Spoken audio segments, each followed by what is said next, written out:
नमस्कार दोस्तों, कैसे आप सब लोग। उम्मीद है आप सब लोग बहुत बढ़िया होंगे। दोस्तों आज हम सफर करने वाले हैं नई दिल्ली राजधानी एक्सप्रेस, जो कि 20503 नंबर की ट्रेन है।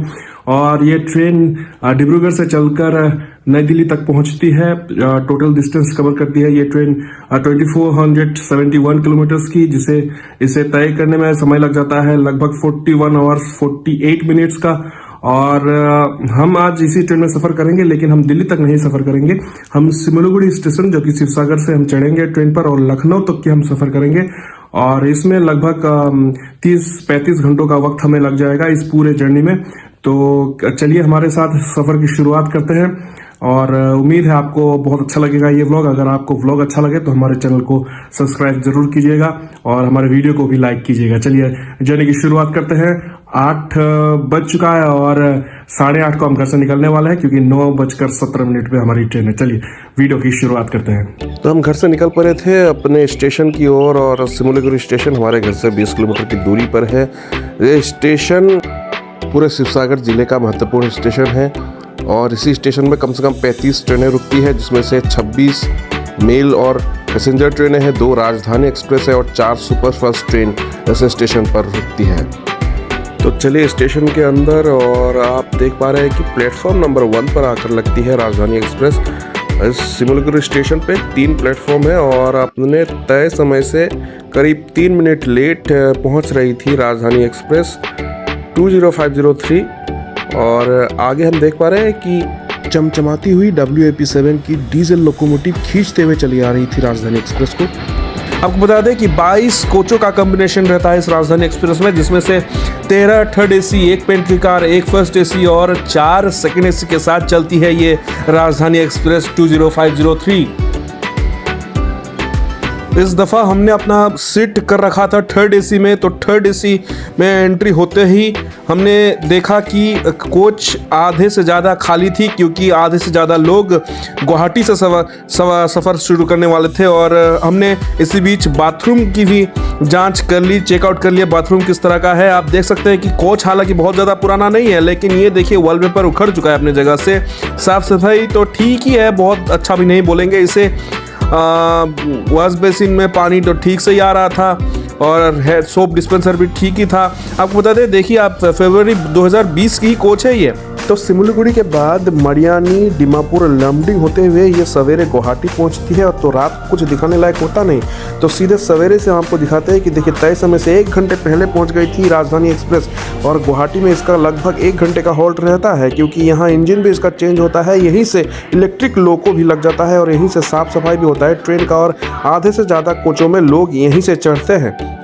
तो देख सकते हैं कि साफ़ सफाई का पूरा ध्यान रखा जाता है इस राजधानी एक्सप्रेस में। और गुवाहाटी से निकलते ही खूबसूरत नज़ारों का ये व्यू देखिए आप चालू हो गया था।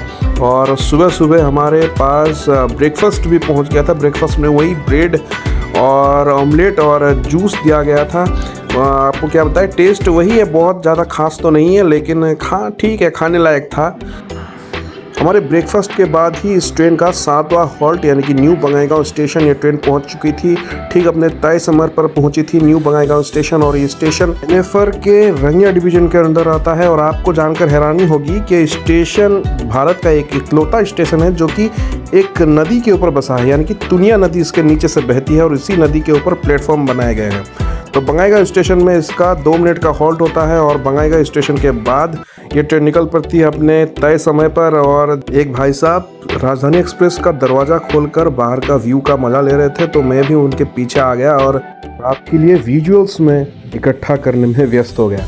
क्योंकि मेरी सीट थी साइड अपर, तो साइड अपर से कुछ भी दृश्य आपको देखने को नहीं मिलेगा, कुछ भी आप देख नहीं सकते बाहर। तो दूसरे के सीट पे जाके रिकॉर्ड करने से अच्छा कि दरवाजे के सामने में आ जाओ और कुछ रिकॉर्डिंग कर लूँ बाहर के कुछ दृश्य। और देखिए ना, बंगाईगांव शहर कितना खूबसूरत है। समय हो चला था असम से विदा लेने का। कोकराझार पार करते ही हम अलीपुर द्वार होकर, न्यू कोच बिहार होकर न्यू जलपाईगुड़ी की ओर आगे बढ़ रहे थे। तो आप इन दृश्यों का मजा लीजिए और इस सफ़रनामे को हमारे साथ आगे तक बरकरार रखिए।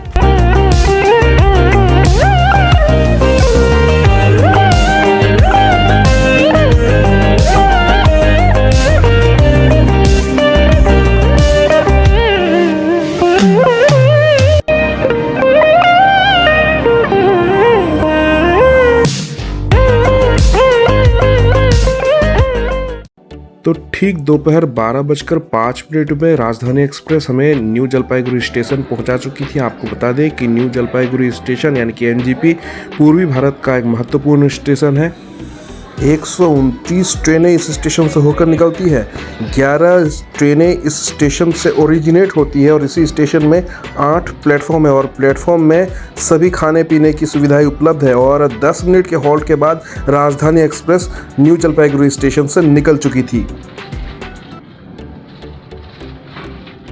आपको बता दें कि इसी स्टेशन से लगभग 20 से 22 किलोमीटर की दूरी पर चिकन नेक कॉरिडोर लगता है और ये वही चिकन नेक कॉरिडोर है जिससे पूर्वोत्तर भारत और भारत का जो मेन लैंड है वो जुड़ा हुआ है। और दोस्तों न्यू जलपाईगुड़ी के बाद ही हमको हमारा लंच अपने सीट पर सर्व कर दिया गया था, लेकिन यकीन मानिए मुझे इस लंच में कोई दिलचस्पी नहीं थी क्योंकि मैं कुछ दिनों पहले ही इसी राजधानी से नई दिल्ली से सिमलीगुड़ी तक सफ़र कर चुका था और मैं देख चुका था कि क्या परोसा जाता है लंच में। वही पनीर की सब्ज़ी, दाल और एक आलू की सब्ज़ी रहेगी, चावल रहेगा और 2 रोटी और अचार। कोई वेरिएशन नहीं है मेनू में। 2 दिन अगर एक इंसान वही खाना खाए ना, ऊब जाता है और मैं बिल्कुल बहुत बुरी तरह ऊब चुका था। और रेलवे और IRCTC को भी इस बात का ध्यान रखना चाहिए यार, एक इंसान अगर 2 दिन ट्रेन में सफ़र कर रहा है तो कम से कम उसके मेनू में वेरिएशन हो, कुछ तो नया हो। आप क्या कहते हैं इसके बारे में आप कमेंट में ज़रूर लिखिए। खाना बिल्कुल फ्रेश होता है, इसमें कोई दो राय नहीं है, बिल्कुल आपको फ्रेश खाना मिलेगा, लेकिन मेन्यू बिल्कुल सेम रहता है। मैं कुछ दिनों पहले ही सिमलीगुड़ी से नई दिल्ली और नई दिल्ली से सिमलीगुड़ी इसी राजधानी एक्सप्रेस से सफ़र कर आया हूं और मुझे बिल्कुल पता है कि क्या मिलता है मेनू में, तो मैं इस चीज़ को पूरी तरह स्किप कर रहा हूं। आप बुरा नहीं मानिएगा, आगे क्या होता है वो देखते जाइए, आपको मज़ा आने वाला है। अब आने वाली थी शाम की चाय। शाम की चाय से पहले इन नज़ारों का आप ज़रा लुत्फ़ उठाइए। बहुत मेहनत से आपके लिए ये विजुअल्स मैंने इकट्ठा किया है। देखिए, टॉयलेट के पास वाले सीट पे जाके बैठा हूँ तब जाके ये विजुअल्स आए। ये सनसेट का विजुअल ना बहुत मेहनत से आपके लिए मैं इकट्ठा करके लाया हूँ, देखते रहिए।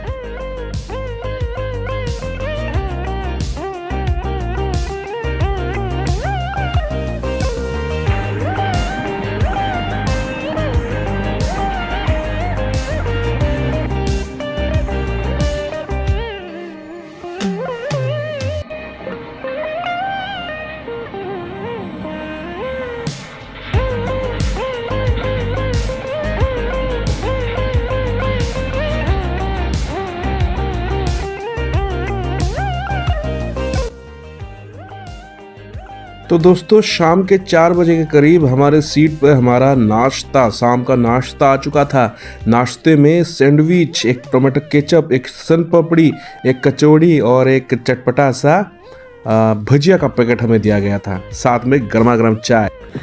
और शाम के चाय के बाद मैं सो गया कुछ समय के लिए और मेरी आँख खुली सीधे जाकर छपरा स्टेशन में। जी हाँ, बहुत लंबा मैं सो गया और मेरी आँख खुली छपरा स्टेशन में। और छपरा स्टेशन पहुंचते ही देखा कि मैंने चारों तरफ सुरक्षा का चाक चौबंद बंदोबस्त किया हुआ था, क्योंकि कुछ दिनों पहले ही जिस तरह से कुंभ जाने वाले श्रद्धालुओं ने, श्रद्धालु तो नहीं कहेंगे उसे, कुछ उपद्रवियों ने ट्रेन पर हमला किया था, तो RPF बिल्कुल तैनात थी हर स्टेशन पे बिहार की और वहाँ पूरा मोर्चा संभाला हुआ था उन्होंने। और छपरा स्टेशन से निकलने के बाद ही हमें हमारा डिनर सर्व कर दिया गया था। डिनर में हमने कुछ नहीं खाया, बस ये आइसक्रीम खाई और इसी तरह हम सो गए। और सुबह आँख खुली तो 5:30 बजे लखनऊ हमें हमारी गाड़ी पहुंचा चुकी थी। तो लखनऊ स्टेशन पहुंचने के बाद हम कुछ समय के लिए, कुछ घंटों के लिए हम इसी स्टेशन के पास ही रुकने वाले थे होटल में, क्योंकि हमें आगे भी सफ़र जारी रखना था। आपको बताते चले कि Lucknow station Lucknow Charbagh northern railways के अंदर आती है और इसी स्टेशन पे 9 प्लेटफॉर्म है। 24 गाड़ियाँ इसी स्टेशन से खुलती है और 26 गाड़ियाँ इसी स्टेशन पे टर्मिनेट हो जाती है। तो वहीं 236 गाड़ियाँ इसी स्टेशन से होकर निकलती है। तो इसी जानकारी के साथ दोस्तों हमारा ये व्लॉग बस इतना ही। आपको हमारा ये व्लॉग कैसा लगा आप हमें ज़रूर कमेंट पे बताइएगा। अगर अच्छा लगा हो तो लाइक कीजिएगा, हमारे चैनल पे नए हैं तो सब्सक्राइब कीजिएगा। आपसे दोबारा किसी नए ब्लॉग में मुलाकात होगी, तब तक मुझे दीजिए इजाज़त। अलविदा।